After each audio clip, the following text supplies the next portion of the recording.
The DA insists it will vote against budget votes headed by ministers it says are tainted. These include Human Settlements Minister Thembisa Malanane and Higher Education Minister Nobuhle Ngubane. The party laying a criminal complaint against Ngubane, saying she lied to Parliament.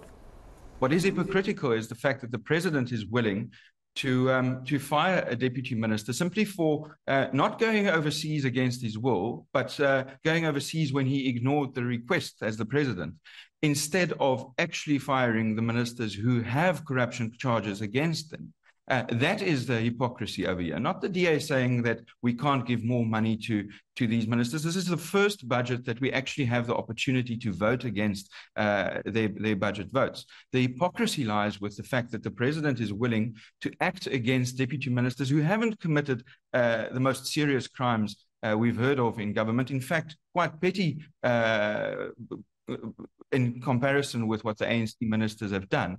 And yet, the ministers who are actually charged of serious corruption and lying to Parliament in the case of Minister Ngubane, the president simply doesn't act against them. He can make all of this go away by cleaning in front of his own door, and we will happily support the budgets of those departments.